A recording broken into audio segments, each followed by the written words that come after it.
Las pirámides de Egipto. El mayor de estos monumentos fue la estructura más alta del mundo durante unos 4000 años. Constan de gigantescos bloques de piedra que pesan hasta 70 toneladas, pero fueron hechas por un pueblo que ni siquiera conocía la rueda. Hoy examinaremos las pirámides de Egipto en Maravillas Modernas.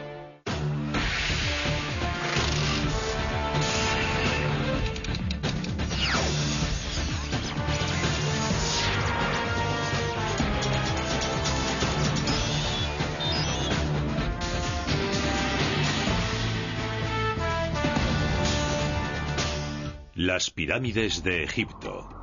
En el interior de la famosa pirámide de Keops, situada en Giza, una serie de misteriosos corredores conducen a través de la montaña de piedra. Pasando por una impresionante galería, el pasillo principal termina en una cámara forrada de granito en lo más profundo de la enorme estructura. Denominada Cámara del Rey, muchos eruditos opinan que esta fue la última morada del gran Keops. ¿Pero fue así? Durante siglos, estas extraordinarias edificaciones han inspirado una constante fascinación en personas de todo el mundo. Muchas generaciones han querido verlas, estudiarlas y desvelar sus antiquísimos secretos, tales como por qué y cuál fue la técnica exacta de su construcción. Sin embargo, pese al gran empeño de los investigadores, la solución a muchos de los enigmas que rodean las pirámides todavía no se ha hallado. La falta de datos concretos sobre los antiguos emplazamientos egipcios ha complicado el problema. Incluso el empleo de los medios técnicos más modernos no ha conseguido desvelar todos los misterios. Recientemente, no obstante, se han elaborado nuevas teorías que cuestionan varios de los conceptos clave generalmente aceptados sobre las pirámides y que puede que ello ayude a resolver algunos de los enigmas en torno a estas magníficas edificaciones. Uno de los principales misterios sobre las pirámides es su número exacto. Se han descubierto casi 100 en Egipto. Lo sorprendente es que al menos 3 de las pirámides mencionadas en inscripciones sigan ocultas por el tiempo y las implacables arenas del desierto.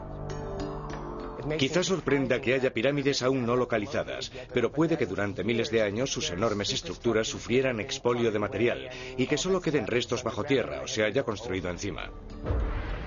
Construidas durante un período de casi 1000 años, desde el 2630 al 1640 a.C., las pirámides son maravillas culturales y arquitectónicas de proporciones gigantescas. No solo son edificios de una grandiosidad increíble, sino también de las pocas maravillas del mundo antiguo que aún se conservan. El propósito de la pirámide es el de servir como tumba del rey, pero eso no es más que el principio, porque debemos comprender por qué el rey de Egipto necesitaba contar con una tumba semejante. La pirámide es el exponente arquitectónico del ascenso del faraón al sol. Ese era su destino después de muerto. La pirámide es el lugar donde tiene lugar la gran transformación, en la que el faraón renace.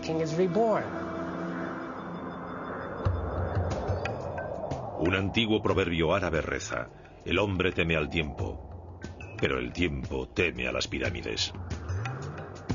Sin embargo, la denominada época dorada de la construcción de las pirámides solo duró 150 años durante la cuarta dinastía del antiguo reino egipcio.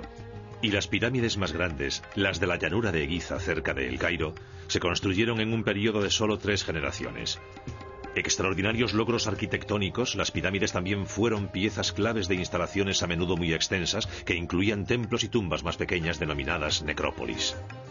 La palabra necrópolis significa ciudad de los difuntos, así que la pirámide en sí misma solo es un monumento que cubre la tumba del faraón.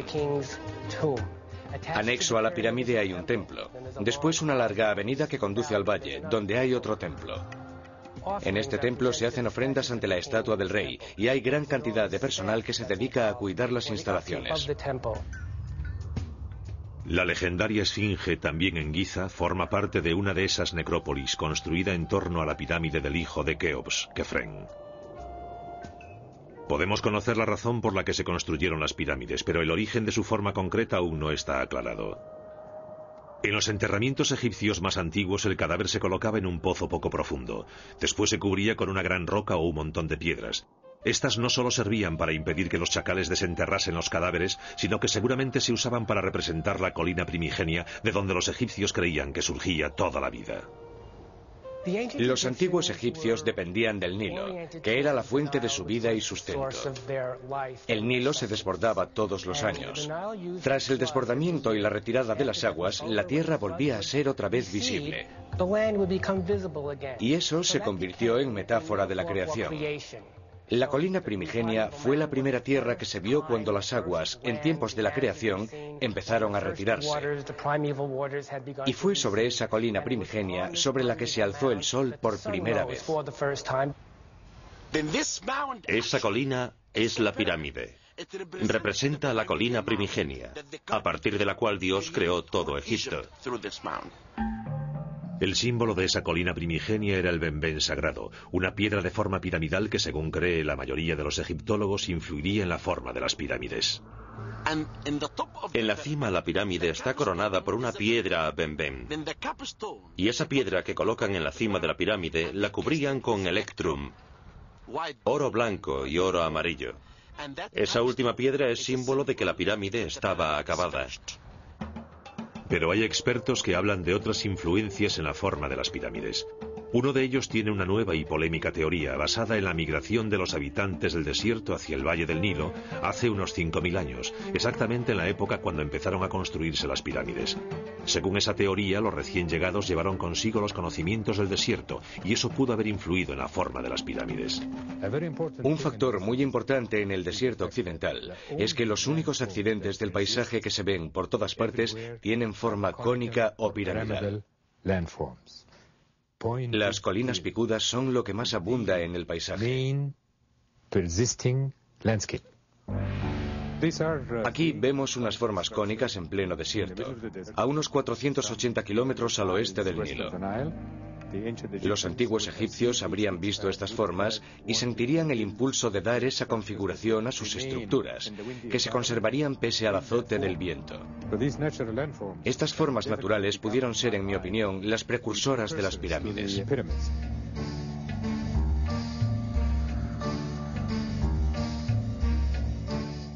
Pero antes de construir las pirámides propiamente dichas, las tumbas egipcias pasaron por otra fase de desarrollo, la mastaba.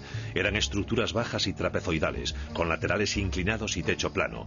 Hechas de ladrillos de barro, quizás derivaron de las tumbas que imitaban a la colina primigenia.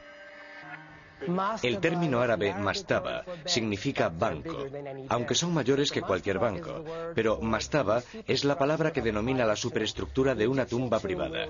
La tumba egipcia en realidad consta de dos partes. Hay una bajo tierra, que es la cámara mortuoria, y está la parte sobre la superficie, que podía practicarse en una colina o ser un monumento construido, como la mastaba. Con las mastabas los egipcios dieron los primeros pasos hacia la pirámide clásica. La siguiente etapa llegó en torno al 2630 a.C., durante la tercera dinastía, bajo el reinado del faraón Zoser, cuando el arquitecto de Zoser, Imhotep, empezó a construir la famosa pirámide escalonada de Saqqara. En la tercera dinastía, precedente de la cuarta, hubo un arquitecto genial llamado Imhotep. Él inició una revolución arquitectónica, pasando de construir con ladrillos de barro a la piedra caliza. Y a él le debemos la denominada pirámide escalonada, una mastaba sobre otra, hasta alcanzar 6 mastabas. Constituyó una revolución. Con casi 60 metros de altura y una base que mide 120 por 108 metros, muchos expertos creen que la pirámide escalonada es la mayor edificación de la historia construida completamente de piedra, y la primera pirámide de cualquier tipo construida en Egipto. Imhotep sigue siendo uno de los pocos supervisores de pirámides cuyo nombre aún se conoce, pero no así el modo exacto del diseño y planificación de la estructura. Tenemos papiros de épocas posteriores con instrucciones para la construcción de un templo. Sabían por adelantado cuántas personas necesitarían, cuánta comida tendrían que llevar al lugar y cuántas piedras serían necesarias. O sea que seguramente habría planos similares para todas las pirámides, pero por desgracia no los tenemos. Con todo, sí sabemos de qué modo trabajaban los obreros. Para mover las piedras utilizaban palancas, tornos y cuerdas, normalmente tiradas por grupos de hombres que cantaban animándose al 1, 2, 3, tirad, por ejemplo. Para cortar la piedra usaban cinceles de cobre, que son más endebles que los modernos de hierro. Pero la piedra caliza es blanda. Por supuesto que da mucho trabajo, pero tenían personal suficiente para hacerlo. El resultado es un monumento de tanta precisión como grandiosidad. Pese a la extraordinaria simetría de la estructura final, las investigaciones arqueológicas han demostrado que Imhotep al principio no planeó que la estructura fuese escalonada. Empezó con la mastaba, después construyó otra mayor, y luego empezó a poner una sobre otra, como si fuese una escalera hacia el cielo. Seguimos sin saber por qué se fue ampliando la pirámide escalonada. Aunque la pirámide escalonada era un monumento impresionante, pocos faraones posteriores la copiaron. En lugar de ello, pronto pasaron a una nueva forma, que planteó nuevas dificultades a sus constructores y cambiaría la configuración de las pirámides para siempre. Medio siglo después de que el faraón Zoser construyese la pirámide escalonada, en el 2630 a.C., el faraón Snefru llegó al trono de Egipto. Se convertiría en el mayor constructor de la historia del país.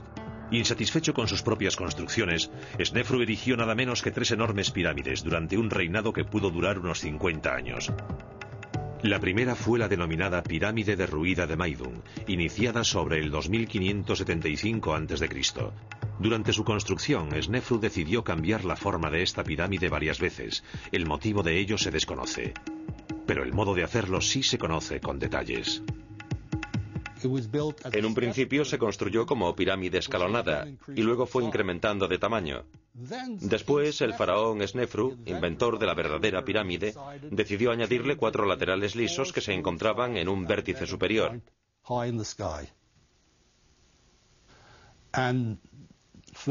En mi opinión, fue uno de los logros más increíbles que he hallado en mis investigaciones. Porque si el ángulo de uno de los laterales se desvía, aunque sea mínimamente en el fondo, se irá acentuando hacia la cima y no llegarán a converger. Jamás se lograría la forma piramidal, crear un vértice. Hoy día, todo lo que se ve de esta pirámide es parte de su núcleo interior, rodeado por un montón de escombros sueltos que le dan aspecto de estar derruida. Hace tiempo los arqueólogos creían que sí se había derruido durante la construcción, y por eso la habían abandonado. Pero posteriores investigaciones indican que la pirámide se completó con éxito y después fueron despojándola de sus materiales. A través de los siglos, el material exterior se utilizó para otras edificaciones. Podrían construirse ciudades enteras con la piedra reunida allí para las pirámides, y ese es el motivo de su aspecto actual. Igual que la pirámide escalonada completada 55 años antes, el núcleo de la pirámide derruida se hizo con capas de piedra que se inclinaban hacia adentro. La pirámide escalonada de Maidum se construyó con lo que se denominaron capas superpuestas. Se trata de capas de piedra construidas circularmente en torno a un núcleo y que presentan una inclinación. Lo que sí sabemos seguro es que en determinado momento de su construcción, la pirámide derruida se abandonó temporalmente. Por algún motivo que desconocemos, en el año 17, Snefru abandonó esta pirámide sin terminar y construyó en Dashur la pirámide que denominamos pirámide encorvada.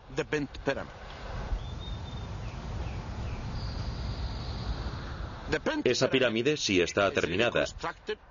Empezaron con 54 grados y no pudieron continuar, tuvieron que variar el ángulo. La encorvada fue la primera pirámide proyectada desde el principio para contar con laterales lisos. Parte de la razón por la que hoy conserva ese aspecto es que, al contrario que casi todas las demás pirámides, gran parte de las piedras del enlucido exterior siguen en su sitio. Con una base de 222 metros cuadrados y una altura de 104 metros, la pirámide encorvada es mucho mayor que la derruida y la escalonada. Con todo, poco después de iniciada la construcción, surgieron problemas que aún pueden apreciarse en la estructura hoy día. Fueron levantando la construcción y descubrieron que empezaban a formarse grietas, internas y externas. Así que a media construcción cambiaron el ángulo de inclinación de los laterales. El problema era que la pirámide estaba construida sobre subsuelo de arcilla, que no podía soportar el peso de la pirámide, y ese era el motivo de las grietas, pero por entonces no lo sabían. También se cambió el método de aplicación de la mampostería en la parte superior de la pirámide. En vez de la técnica antigua de las piedras inclinadas hacia adentro para coincidir con el ángulo de inclinación exterior, las últimas partes se aplicaron en capas horizontales. Ese método no solo era más sencillo de aplicar para los operarios y albañiles que construían la pirámide, sino que también daba mayor estabilidad a la estructura. Con estas lecciones de ingeniería aprendidas, Snefru emprendió la construcción de una nueva pirámide, que aún hoy se considera la más hermosa y perfecta de todas. La pirámide roja. Se desplazaron justo 1 kilómetro hacia el norte y construyeron la enorme edificación que tenemos detrás, denominada pirámide roja, debido a su aspecto, que se aprecia mejor a la luz de la mañana, cuando todas esas piedras adquieren tonalidad rojiza.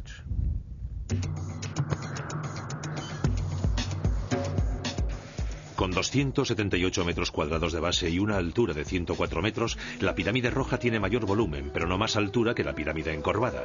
Con un ángulo de aproximadamente 43 grados, la inclinación de la pirámide roja también es mucho menor que la parte inferior de la encorvada.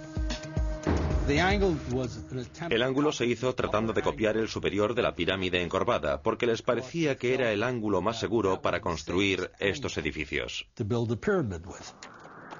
Pero el rasgo más importante de la pirámide roja es la forma de ensamblado de las piedras.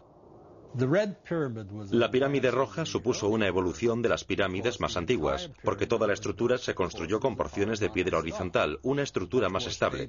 Todas las fuerzas se dirigían hacia abajo en vez de tender hacia el exterior. La pirámide roja de Snefru es la primera que en realidad es una pirámide perfecta, que ha alcanzado la forma piramidal pura. Nadie sabe exactamente por qué construyó Snefru esta pirámide, pero los arqueólogos suponen que quiso que su morada final fuese la expresión perfecta de la pirámide, y desde luego la pirámide roja lo es. En la construcción de este monumento se plasmaron los principales elementos de ingeniería y estructuras de la pirámide clásica. Todo estaba dispuesto para que el hijo de Snefru, Keops, construyese la más grandiosa de todas las pirámides. Cerca de la ciudad moderna de El Cairo se halla la concentración de pirámides más impresionante del mundo, las de las llanuras de Giza. Entre ellas están las mayores, la Gran Pirámide de Keops, iniciada sobre el 2551 a.C., la pirámide del hijo de Keops, Kefren, la del nieto de Keops, Micerinos, varias pirámides más pequeñas denominadas pirámides de las reinas, y la legendaria Esfinge. La llanura de Giza poseía características únicas para la construcción de pirámides. Posee piedra caliza de la mejor calidad. Está a 90 metros por encima del nivel del mar. Es un lugar perfecto. Allí hay piedra de calidad óptima, y ese tipo de material no existía en ningún otro lugar.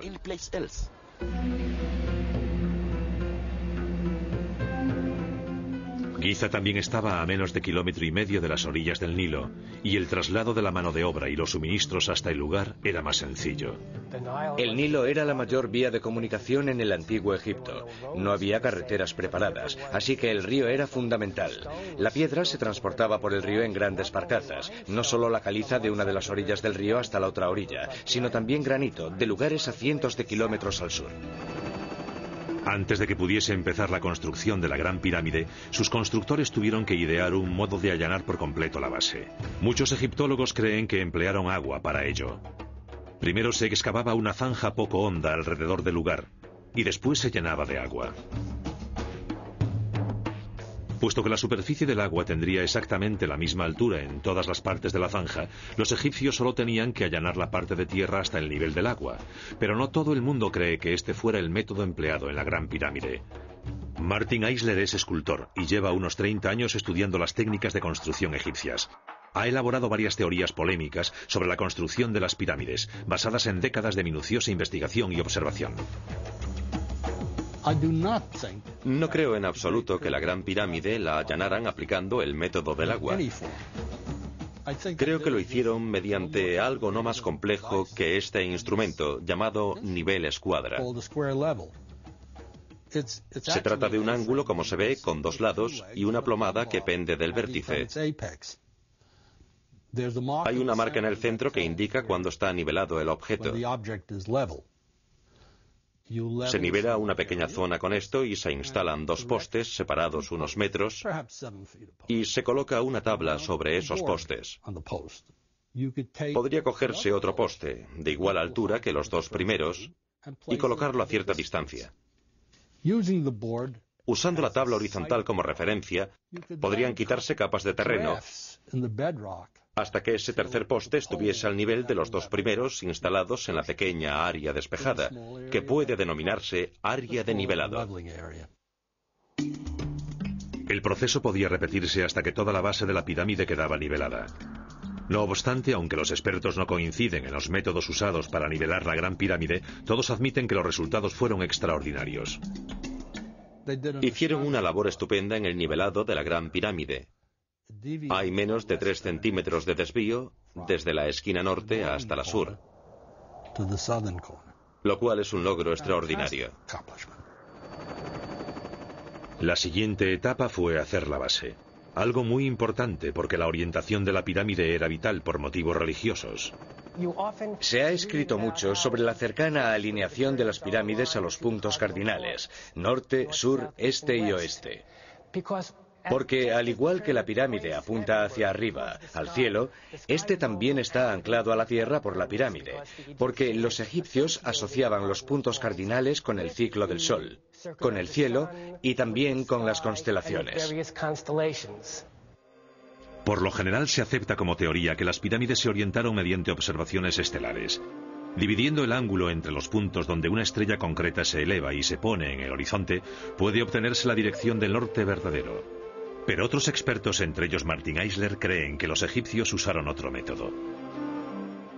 Es muy difícil que fijándose en una estrella distante se logre la precisión alcanzada por los egipcios. Creo que orientaron las pirámides mediante las sombras proyectadas por el sol. Primero, los constructores colocarían una estaca perpendicular denominada gnomon clavada en el suelo. Cuando los ángulos iguales y opuestos del sol proyectan sombras sobre un gnomon, la división de ese ángulo proporciona la dirección norte-sur. Fuese cual fuese el método, la Gran Pirámide fue alineada casi a la perfección. Sus laterales tienen una variación de menos de 1/15 parte de un grado respecto a los puntos cardinales. Las demás medidas eran igual de precisas. Cada lado mide 227 metros, con una discrepancia de solo 10 centímetros por lado. Con objeto de construir esta gigantesca pirámide, los egipcios se enfrentaron a un problema de similar envergadura en cuanto a gestión de los recursos humanos. Contrariamente a lo que suele creerse, el trabajo no lo realizaron cientos de miles de esclavos, sino campesinos reclutados que integraban cuadrillas, es decir, campesinos que trabajaban para el Estado, seguramente para pagar los impuestos. Reclutan campesinos en todo Egipto. Los concentran en un lugar concreto, por ejemplo Giza, y allí trabajan en cuadrillas organizadas, dirigidas por expertos albañiles y arquitectos, para construir la Gran Pirámide, que se convierte en símbolo de identidad nacional. Los obreros vivían y morían en una ciudad creada para ellos en el lugar, que fue descubierta y excavada a principios de los años 90. Basados en los indicios descubiertos acerca de la extensión de la ciudad de los obreros, creemos que solo 20.000 hombres tomaron parte en la construcción de la pirámide. Se cree que había obreros permanentes, que podían ser unos 6.000.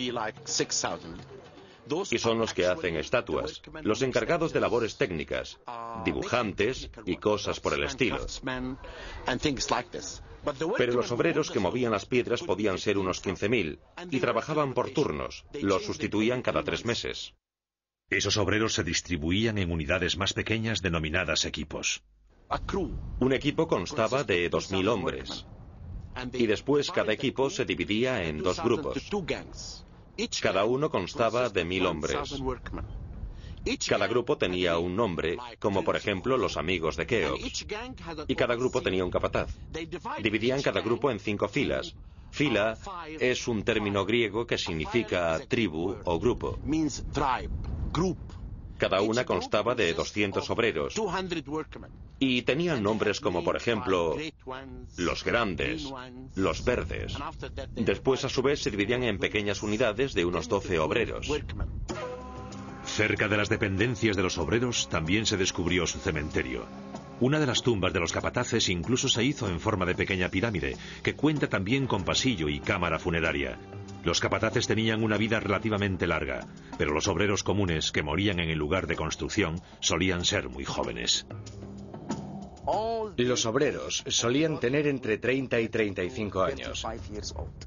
Pero los artesanos solían tener entre 40 y 45 años, lo cual da una idea de la configuración de la comunidad obrera. Los artesanos no transportaban piedras, no tiraban de ellas, solo tallaban, era un trabajo más liviano. Sin embargo, los obreros enterrados allí desempeñaban una tarea ardua en la construcción de las pirámides. Del suministro de obreros se encargaba un ejército de mercaderes que transportaba su mercancía a Giza en barco. Asimismo, para alimentarlos hay que crear áreas de cultivo y para ello hay que roturar nuevas zonas. Hay que crear un método de transporte para llevar los productos, los alimentos hasta Giza, almacenarlos y redistribuirlos. Pero los inmensos proyectos como la Gran Pirámide tuvieron repercusiones mayores que el de la simple construcción de una tumba para un rey.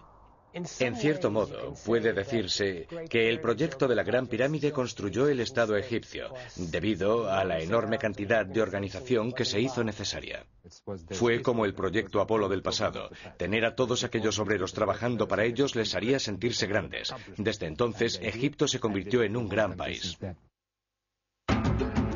Sería ese contingente el que completaría el mayor proyecto de ingeniería ejecutado en la historia del hombre.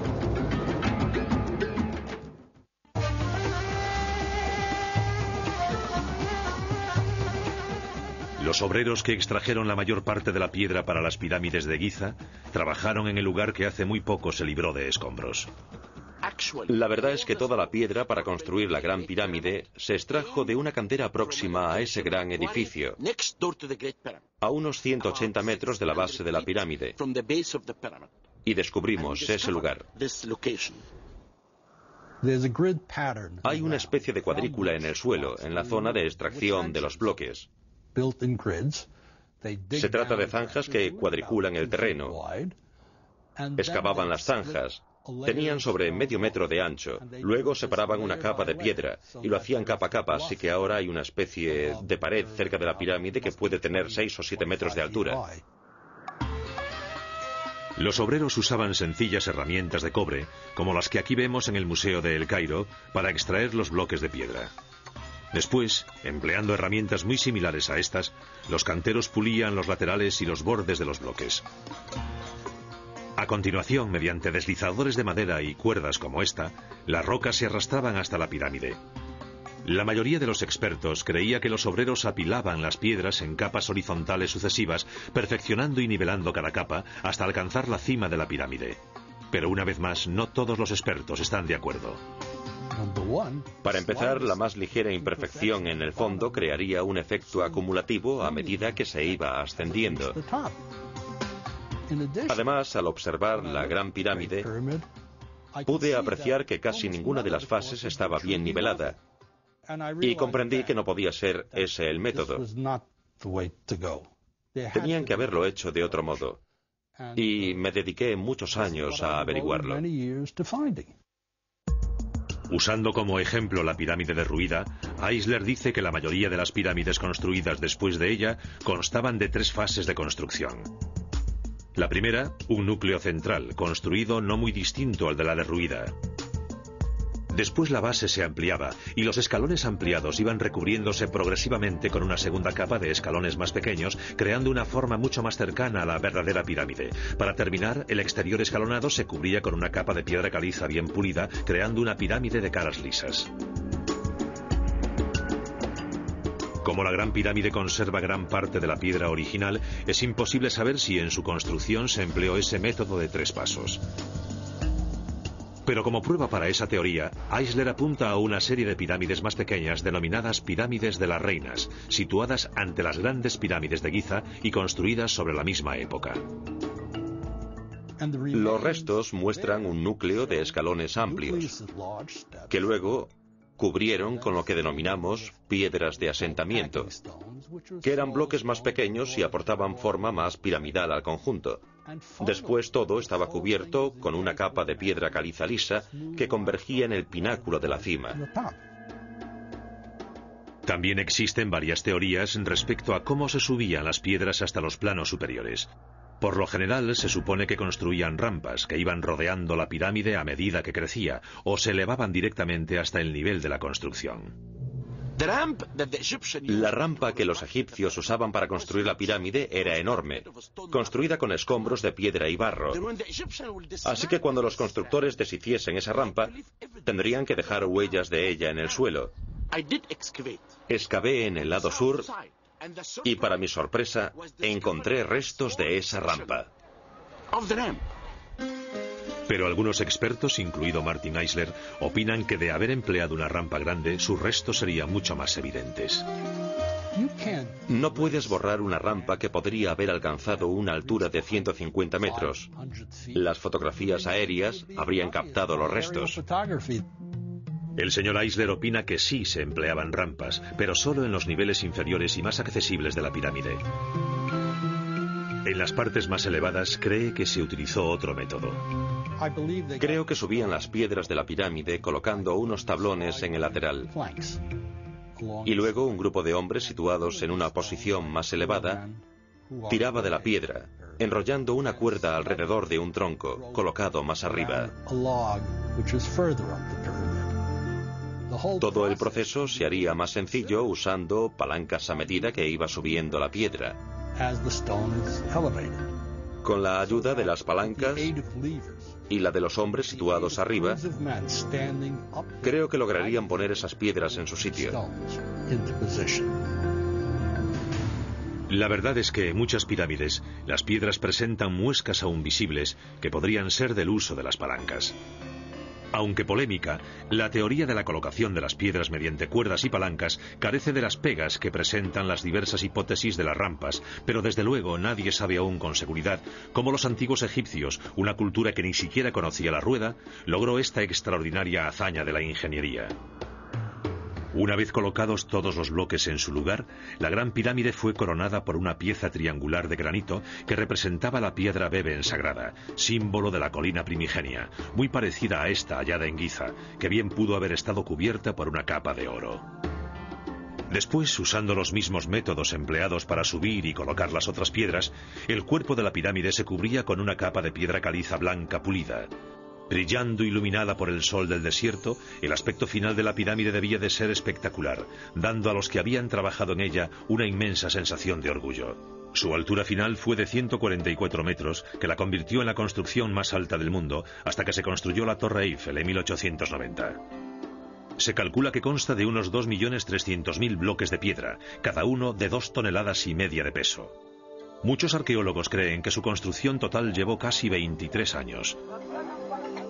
Aunque el exterior de la Gran Pirámide es impresionante, el interior no le va a la zaga. Como en el caso de todas las pirámides anteriores, posee varios túneles y cámaras. La disposición interior de la pirámide de Keops es compleja. Hay 3 cámaras funerarias, y hoy día no hay acuerdo sobre si realmente hay 3, si fueron las proyectadas en un principio o si luego cambiaron de planes. Debido a esas múltiples cámaras y al detalle de que la pirámide sufrió el expolio de su contenido hace tiempo, nadie sabe seguro con exactitud dónde fue enterrado Keops.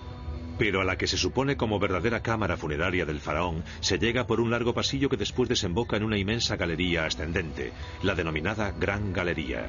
Un corredor mensulado de cerca de 45 metros de longitud y 8 metros de altura. Mensulado significa que la cabecera o extremo corto de los bloques se va acercando cada vez más y más, o sea que es como una especie de escalera invertida que acaba uniéndose en la parte superior. Para terminar, la Gran Galería conduce al centro de la Gran Pirámide. Debido a que esta cámara es la única de las 3 interiores de la pirámide que contiene un sarcófago, la mayoría de los expertos cree que aquí fue el lugar de enterramiento del faraón Keops.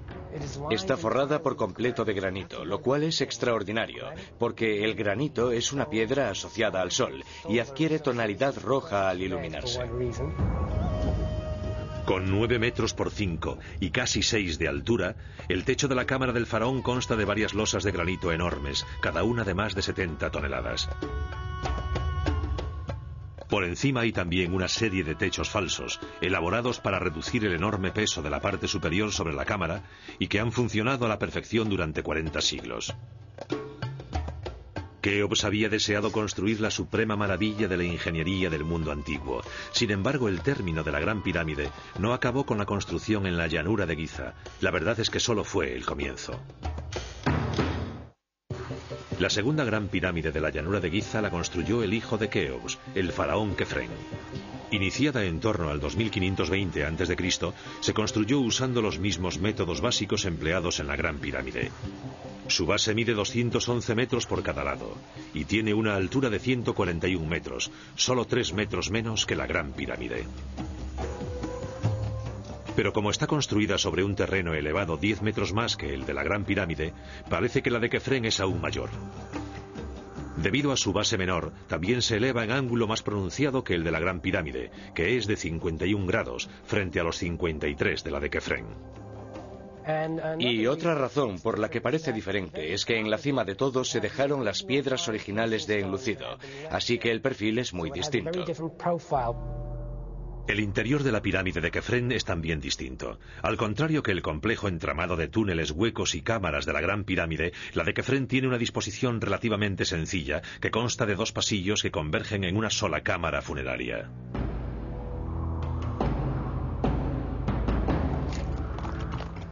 La colosal estatua que tengo detrás representa a Micerinos, o Menkaura, que construyó la tercera pirámide y el complejo anexo en la necrópolis de Giza. Con una base de 100 metros por 102, la pirámide de Micerinos cuenta con una altura de 64 metros, en un ángulo de poco más de 51 grados, lo cual la hace considerablemente menor que la pirámide de Kefren. También posee menos de una décima parte de la masa estructural de la Gran Pirámide. Pero solo se ve pequeña comparada con las otras dos, porque la pirámide de Micerinos es enorme, tan grande como la pirámide escalonada. La de Micerinos se distingue por tener los niveles inferiores cubiertos de granito en vez de piedra caliza, así que sería mucho más colorida. El motivo de que las pirámides de Giza fueran disminuyendo de tamaño sigue sin conocerse, pero los expertos suponen que el enorme coste de estas edificaciones mastodónticas no fue sostenible para los faraones que sucedieron a Kefren. De todos los monumentos relacionados con las pirámides, tal vez ninguno sea más extraordinario que la mítica Esfinge. Un enorme león pétreo con cabeza humana. Su diseño, construcción y propósito ha generado vivas polémicas durante siglos.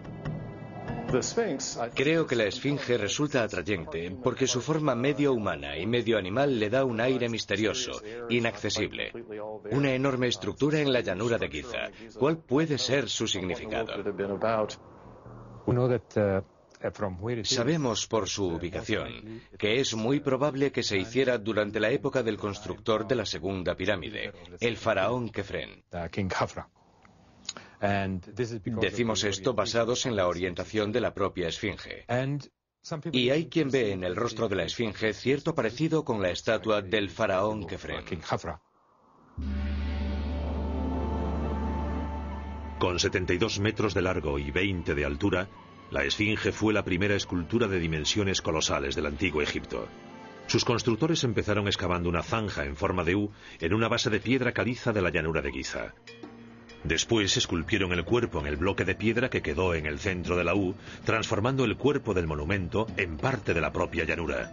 Una teoría reciente establece un vínculo incluso más directo aún entre la Esfinge y el paisaje natural.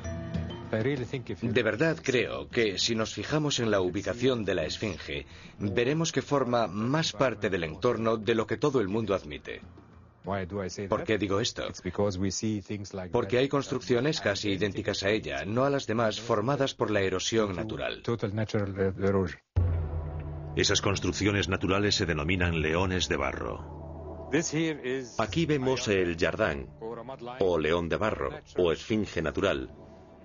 Hay gran abundancia de ellos en los desiertos occidentales de Egipto. Por eso digo que los egipcios antiguos quizás tomaron esta forma de la naturaleza, sabiendo que forma parte de la majestuosidad del paisaje. Durante cientos de años se ha dicho que hay túneles secretos y cámaras en el interior de la Esfinge. No hace mucho esas teorías se pusieron a prueba mediante un radar de penetración subterránea. Hicieron pruebas en toda el área y demostraron que en realidad no hay nada bajo la Esfinge. Es de roca maciza, de roca viva, y no oculta nada en su interior. De lo antiquísimo y respetado que siempre ha sido este monumento, da fe el que su primera restauración se realizase hace casi 1100 años, después de la muerte de Kefren, ordenada por el faraón Tumosis IV en torno al 1400 a.C.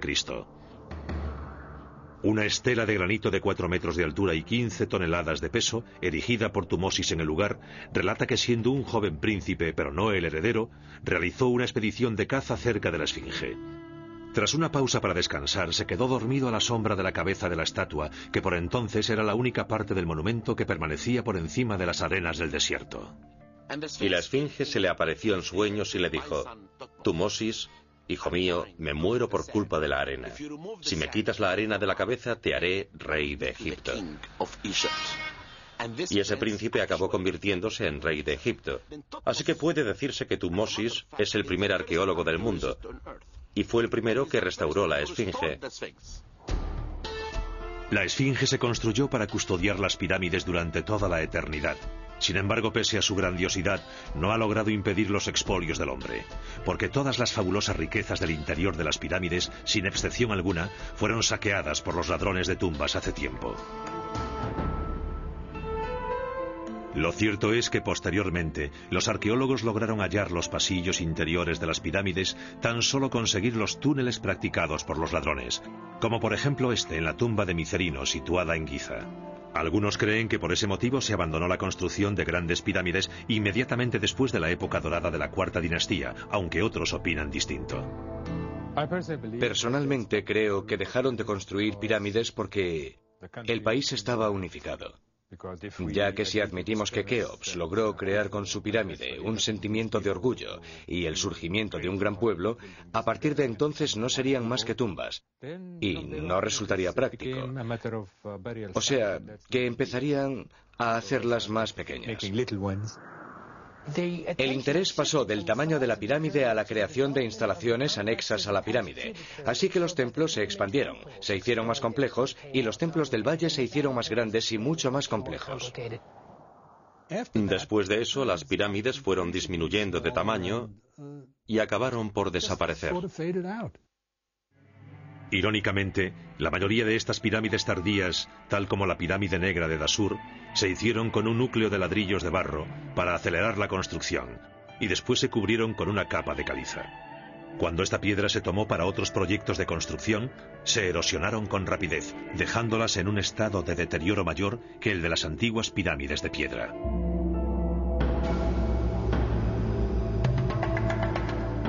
Pese al largo tiempo de conservación de las pirámides y a lo mucho que se han estudiado, las nuevas investigaciones prometen desvelar más datos aún sobre sus antiguos misterios. Se están elaborando nuevas técnicas de análisis e investigación que podrán aplicarse, y constantemente descubrimos nuevos datos gracias a ellas, así que el estudio de las pirámides nunca se acaba. Con todo, mientras se comprueban las nuevas teorías y se descartan las antiguas, las pirámides siguen conservando un aura que nos atrae. Recuerdo que cuando vi por primera vez las pirámides era un estudiante recién licenciado. Vine aquí a investigar y nuestro avión pasó sobre ellas. Las vi desde el aire y se me saltaron las lágrimas. Estoy seguro de que se sabrá más, porque como siempre digo, nunca sabes cuántos secretos pueden esconder las arenas de Egipto. Hay secretos de las pirámides que quizás sigan ocultos dentro de sus cámaras de piedra hasta que sucumban al paso del tiempo. Pero aunque los nuevos conocimientos arrojen luz sobre los antiguos misterios, las pirámides de Egipto seguirán siendo monumentos eternos, no solo de una era pasada, sino de la ambición ilimitada y el ingenio de la humanidad.